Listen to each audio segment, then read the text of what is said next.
Bienvenidos a Noticias de la Historia. Hoy nos vamos a dedicar al poema argentino más famoso, el Martín Fierro, y a su autor José Hernández. Hasta aquí se han hecho infinitas interpretaciones literarias y políticas, pero hay un consenso. Se trata de un punto alto de la historia de la literatura nacional. Hoy lo vamos a recuperar al Martín Fierro en su contexto histórico y a hacer un esfuerzo por entenderlo y por conocerlo en sus múltiples facetas y significados. Atención, pido de silencio, y silencio a la atención, que voy en esta ocasión, si me ayuda la memoria, a contarles que a mi historia le faltaba lo mejor.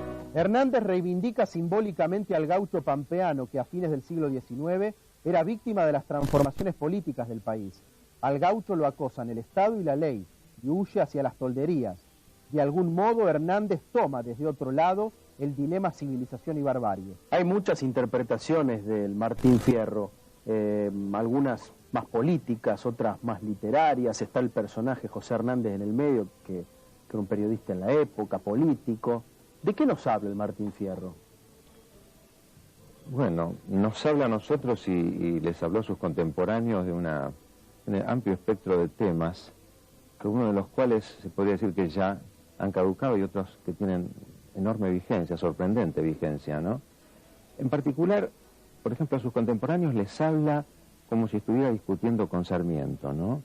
Digamos que 25 años después del Facundo.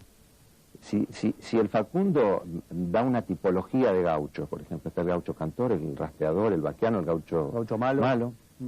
Y además los hace productos de una cierta conformación del suelo, una especie de fuerte determinismo geográfico, y en cada caso describe cómo es ese tipo. Hernández viene a decir algo que es en el sentido muy diferente, ¿no? Y es: el gaucho malo es un producto de la injusticia. Es, digamos, la sociedad segrega delincuencia. Viene a decir, no Hernández en general, sino la vuelta el gaucho Martín Fierro en el año 1872. Es un folleto. Esto es interesante porque lo que hoy llamamos Martín Fierro como unidad, en vida de Hernández nunca fue una unidad. Fueron dos cosas diferentes. Digo dos cosas porque ni siquiera fueron dos libros, fueron dos folletos. Bueno, el Martín Fierro en realidad muestra una situación muy ambigua que se da en el Río de la Plata a todo lo largo del siglo XIX. Y es que, por un lado, hay un proyecto de transformación de la sociedad que busca modernización, que busca una mejor inserción, digamos, de la población rural en el proceso productivo, y por otro lado genera condiciones de marginalidad que están en parte provocadas por las mismas condiciones, por la misma abundancia de recursos que ofrece la región pampeana, ¿no? El Martín Fierro refleja esa contradicción entre, por un lado, un proyecto de modernización y, por otro lado, una forma de vida tradicional que es contradictoria con ese proyecto de modernización, pero en la cual quienes buscan ese proyecto de modernización tienen que basarse para intentar cambiarlo.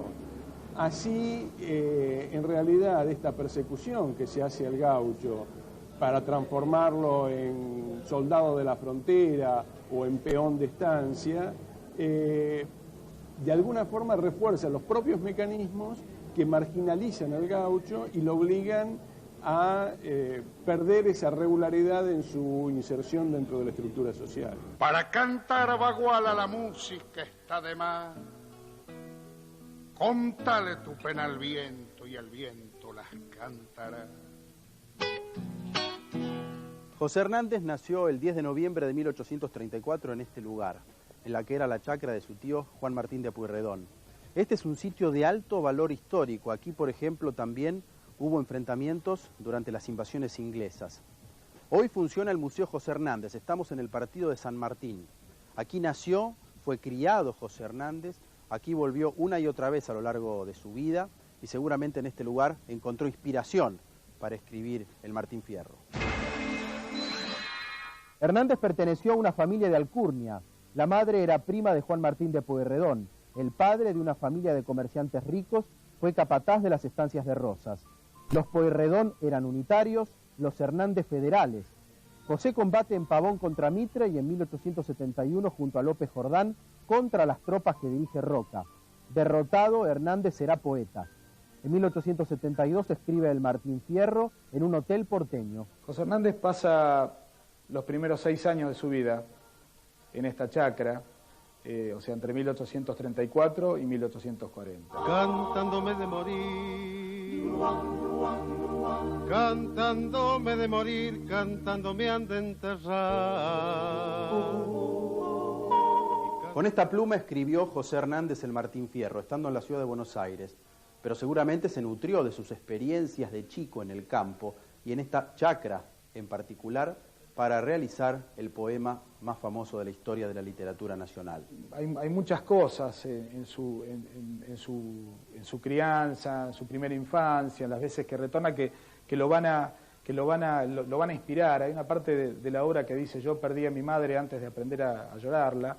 De hecho, Hernández queda huérfano de su madre cuando tiene 9 años y a los 20 y pico de su padre. Su padre muere en Ramallo. Lo mata un rayo, ¿no? Parece una rima. En realidad la tradición dice que estaba vestido con un poncho albo, poncho que la tradición del campo dice que no hay que ponerse jamás porque atrae rayos y centellas. Y bueno, trabajando en el campo fallece el padre de Hernández, así que digamos que a una corta edad, si se quiere, él queda huérfano y es criado por su tía u otras tías de parte de su lado paterno. Pero bueno, hay mucho de él que habla, si uno lee atentamente la obra, que se va a dar cuenta que tiene una inspiración fuerte en lo que tiene que ver con esta casa. José Hernández se asume federal, defensor de las autonomías provinciales y amigo de las rebeliones contra el Estado central. Por ejemplo, salió a defender y escribió a favor del último caudillo federal, el Chacho Peñalosa. Sus adversarios fueron Mitre y Sarmiento, y de hecho podría decirse que el Martín Fierro es un antifacundo. La posición de José Hernández respecto de la transformación del mundo rural, como la de muchos otros intelectuales de su época, es muy ambigua. Por un lado, ellos ven la necesidad del progreso, ven las ventajas que tiene para la nación, la transformación, el desarrollo, la incorporación de los ferrocarriles, el incremento de la producción, un uso mucho más intensivo de los recursos naturales de la Argentina, y todo esto implicaba reducir la posibilidad de que se mantuviera esa forma de vida tradicional que era la vida del gaucho. Por otro lado, esa forma de vida tradicional estaba atada a esos males que Hernández denuncia en el Martín Fierro, al servicio de la frontera, sobre todo ese era el punto más duro, ¿no? La necesidad de mano de obra, por un lado, para el trabajo rural, pero por otro lado también para la defensa, que es uno de los puntos que se refleja en Hernández. Ahora, lo contradictorio es que, por un lado, aunque tenía sensibilidad respecto de esa población con la cual él había convivido y que de alguna forma quería preservar y proteger, por otro lado, en su actuación como intelectual y como político, veía la necesidad de la modernización y la transformación del país, ¿no? Fierro combate al ejército de frontera y marcha a las tolderías con cruz. Parece una metáfora política para rechazar al Estado liberal que avanzaba sobre gauchos e indios. Otros sostienen que no es un rebelde, que se pasa al enemigo porque no le pagaban su sueldo. Son muchas las interpretaciones, incluso desde la cultura popular. La relación de Martín Fierro con Cruz sintetiza de alguna manera también una exaltación de la amistad, ¿no? De una amistad muy azarosa, muy hackeada, permanentemente en riesgo debido a la situación y a las aventuras que deben enfrentar los personajes. Y siempre se esgrimen los nombres de Martín Fierro y de Cruz como un compendio de amistad, ¿no? Amistad bajo situaciones de riesgo e incluso como un final dramático dado la muerte de Cruz en las tolderías, mostrando una real aflicción y congoja de parte de Martín Fierro, ¿no? Que no es para nada un héroe frío o calculador, o que tenga perfiles de superhéroes, ¿no? Está mostrado desde un punto de vista muy humano y refleja todo el dolor que experimenta Fierro ante la muerte de este amigo que lo ayudó. En tiempos de prensa política, Hernández se inició como periodista en Entre Ríos, defendiendo la obra política de Urquiza. Su mayor empresa fue la fundación del diario El Río de la Plata en 1869. Sin embargo, no gravitó demasiado en la prensa como periodista y le costó escalar en la política. Fue tal su fama como escritor del Martín Fierro que, siendo legislador, se lo conocía como el senador Fierro. Ya volvemos con más noticias de la historia, el Martín Fierro y José Hernández. Hay momentos en la vida en los cuales es fundamental sentirse protegido. Circunstancias en las cuales es muy importante sentirse acompañado. Es como estar en la caja. Te sentís mejor. No se olvide que si su hijo viaja en un transporte escolar, es obligatorio el uso del cinturón de seguridad. Nuevas normas de seguridad en transportes escolares. Todos los asientos deben tener cinturones de seguridad. Contratar micros que no los tengan ponen en riesgo la seguridad de su hijo. Cumpliendo las normas se reducen los riesgos de accidentes. Gobierno de la Ciudad de Buenos Aires. Hay cosas que no pueden esperar. Por eso PAMI creó el Plan Nacional de Emergencia de Cirugías de Cataratas, que benefició a más de 22.000 afiliados y entregó más de 200.000 anteojos en el último año. Todo lo que hacemos está ante los ojos de nuestros afiliados. PAMI, un trato más claro. Molinos, 100 años en la mesa de los argentinos. Shell, más de 90 años en Argentina, mirando al futuro con energía. Invierta en Neuquén. Invierta con seguridad. Neuquén es confianza. Escapate de la rutina. Nueva guía IPF de circuitos turísticos. 10 corredores turísticos con mapas, fotos y circuitos imperdibles. Además, todo lo que necesitas saber sobre excursiones, lugares para comer, dormir o hacer compras. Guía IPF de circuitos turísticos. La forma más práctica de viajar por la Argentina. Auspicia Banco Galicia. Si buscas un seguro sólido como el suelo que pisás, elegí el suelo que pisás. Nación Seguros. En seguros de retiro y seguros de vida, solo el banco de tu país puede darte un respaldo para siempre.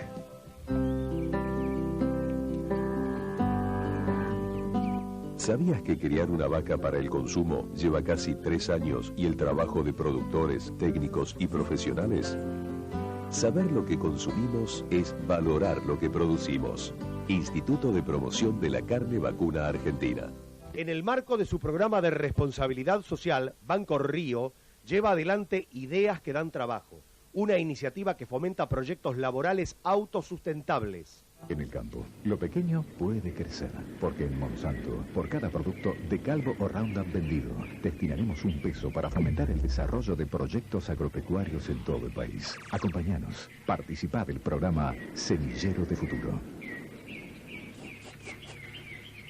En Fundación Telefónica estamos comprometidos con la sociedad. Trabajamos todos los días para mejorar la calidad de vida y fomentar la igualdad de oportunidades. Fundación Telefónica, un paso más hacia un futuro mejor.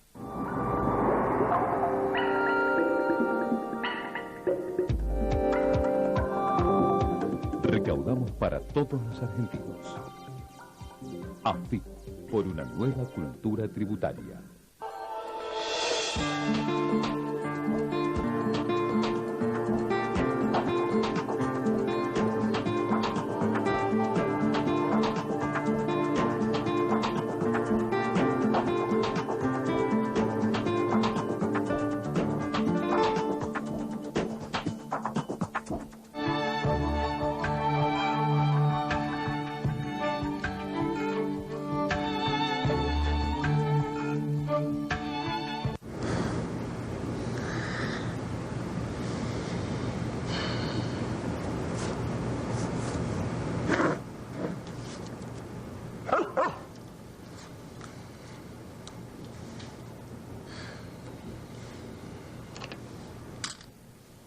tiene nadie con quien jugar.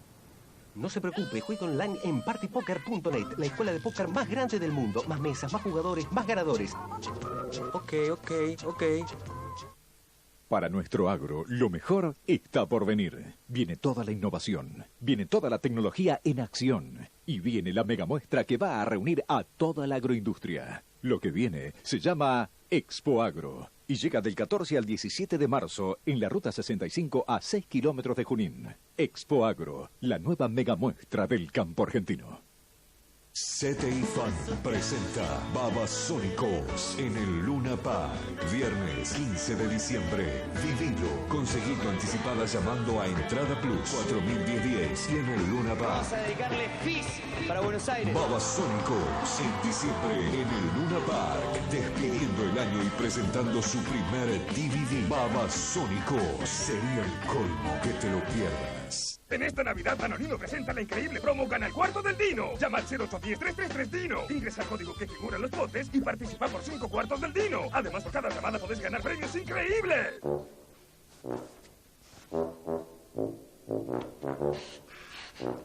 Qué grande esta tarjeta. Y además tiene otras ventajas. En Compumundo 10% de ahorro y hasta 24 cuotas sin interés. Qué grande esta tarjeta. Pedila. Personal y Samsung presentan el concurso de modelos más importante del mundo. Supermodel of the World 2006. Envía desde tu personal Samsung un SMS al 55202 con la palabra SMW y gana grandes premios. Promoción exclusiva para clientes de personal Samsung. Consulta bases y condiciones en www.supermodelargentina.com. Vos también podés ser una supermodel. Este verano, el sabor tiramisú está permitido. Nuevo postre ser sabor tiramisú. Un sabor increíble. Disfrútalo. Es una edición especial.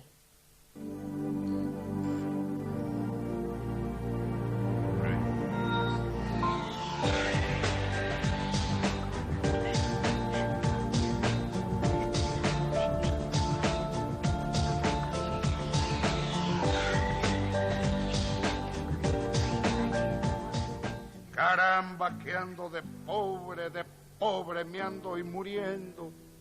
De solo verme tan pobre, yo solo me ando y queriendo.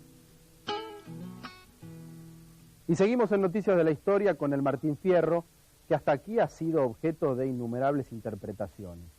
Por ejemplo, en este interesante libro, Diálogos Borges-Sábato, los dos escritores, coordinados por el periodista Orlando Barone, hablan de muchos temas y tocan la cuestión Martín Fierro.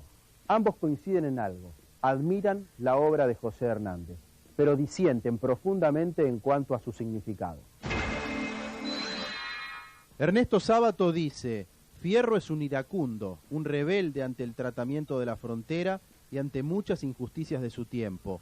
Describe el exilio de los gauchos en su propia patria. Jorge Luis Borges lo refuta y agrega: Martín Fierro no es un rebelde, es un personaje pero no es un ejemplo.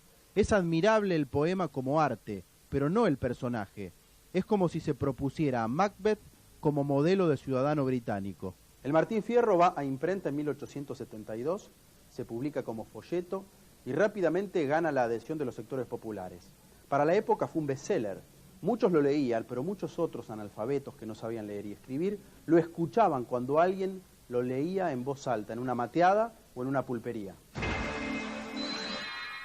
Como se dijo muchas veces, un bestseller en su época, ¿quiénes lo leían? Y sí, es interesante porque lo leían muchos, pero además muchos lo escuchaban, porque como tenemos ahí un público consumidor que en proceso de alfabetización o directamente analfabeto, había una modalidad interesante que era la lectura en altavoz, que se solía dar en las pulperías. Hay, por ejemplo... ¿Una lectura en grupo? Sí, por ejemplo, hay iconografía, grabados, por ejemplo, que muestran al pulpero detrás del mostrador con una enorme sábana leyendo y alrededor el auditorio, digamos. O sea, ese público lector es un público oyente, en realidad. Y entonces tenemos que pensar hoy en los bares y el televisor, por ejemplo, como gancho, digamos, ¿no? Y los partidos. Ahí quizá era el diario o el folleto legible y aparte de otro tipo de espectáculo como la payada de contrapunto. Entonces, el Martín Fierro se conoce por esas tiradas en folleto, el gaucho Martín Fierro, y también por la lectura en altavoz, de donde deriva una cierta circulación oral del poema, vía memoria. Eso es extraordinario. Es decir, que un hecho literario que pertenece digamos, que pasa por la imprenta y cierta sofisticación tecnológica derive al folclore de transmisión oral, y de repente encontramos hacia fin del siglo XIX, comienzo del XX, refraneros en Uruguay y en la Argentina que incluyen refranes populares que en realidad, de los cuales no hay testimonio antes del Martín Fierro. Está dicho todo, ¿no?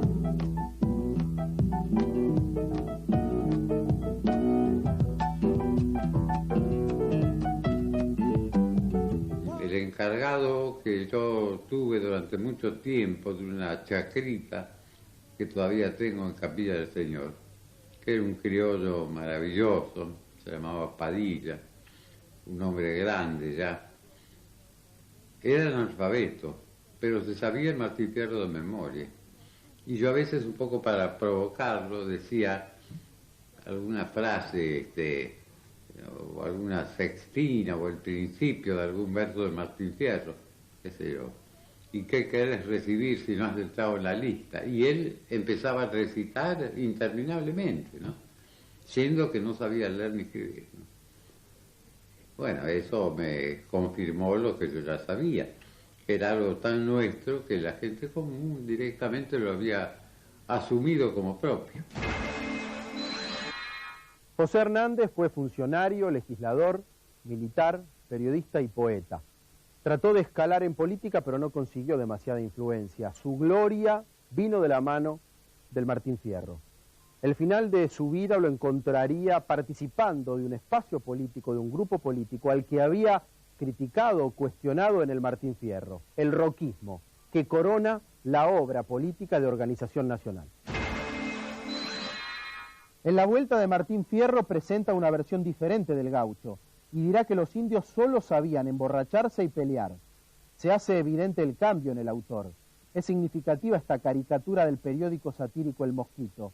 Se ve a Hernández entrando en una máquina con perfil gaucho y saliendo convertido en roquista. En 1879 ya estamos en la antesala de la campaña del desierto y de toda la emergencia del roquismo, la consolidación de un Estado único y la capitalización de Buenos Aires, la federalización, y Hernández se reubica y tiene el gran problema cómo arregla el desbarajuste que hizo mandando a Fierro y a Cruz a los toldos diciendo que bueno, esa es una vida mejor que el infierno de la frontera. ¿Cómo lo arregla justo cuando él se sumaba al roquismo? Claro, exactamente. Entonces intenta arreglarlo, tampoco es omnipotente. Intenta arreglarlo, Fierro vuelve de los toldos, huye después de haber matado a un indio y rescató a la cautiva y cuenta que lo que vio es el horror. Y el testimonio de Fierro es curioso porque Hernández nunca estuvo con los indios, así como Sarmiento nunca estuvo en La Pampa antes del Facundo, después sí, después de Caseros, ¿no? O hacia Caseros, en el 52.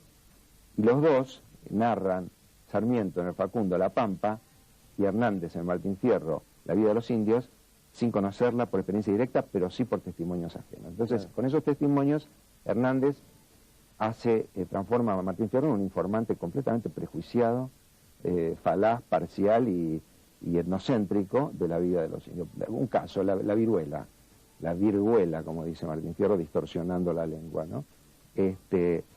Cuando el indio dice cristiano echando gualicho, refiriéndose al mal de la viruela, está seriado como parte de la ignorancia indígena en Martín Fierro. Y un texto casi contemporáneo de un viajero italiano, un científico, Paolo Mantegazza, que estuvo en los años 50 y después publicó sus impresiones del Río de la Plata y Tenerife, cuenta lo mismo, pero diciendo, los indios nos atribuyen a los blancos el origen de la viruela y no le falta razón. Porque claro, ahí hay una historia, digamos, entre sociopolítica y genética y biológica, es decir, no había anticuerpos en los pueblos americanos para ese tipo de enfermedades. Y el rico le dice al pobre, calavera, chupador, y el rico chupa en su mesa y el pobre en el mostrador. Por supuesto que la imagen más brutal del indígena facilitaba, justificaba la ocupación de sus territorios, y en este sentido algunos personajes, particularmente Roca, que no parece ser un hombre de particular sensibilidad social, aprovechaban esta imagen de brutalidad para justificar una acción que consideraban imprescindible, que era la incorporación de la tierra. En ningún caso se pensaba o se planteaba o se aceptaba socialmente el exterminio de la población indígena. Esto no era socialmente aceptado, pero sí su avasallamiento y la subyugación de su cultura y su incorporación forzada dentro de la sociedad cristiana, en la cual se les guardaba un lugar como peones de campo, digamos, en los estratos más bajos. Aunque en la práctica no faltaron indígenas que se incorporaron a la sociedad cristiana y terminaron siendo terratenientes, productores de cierta importancia, etcétera, ¿no? Esta es la portada de la 8ª edición del primer Martín Fierro. Es la tapa de 1874. Indudablemente es el texto de un país en transición. Este libro expresa como pocos las tensiones, las contradicciones de la época. Gracias por habernos acompañado en Noticias de la Historia. Hasta la próxima semana.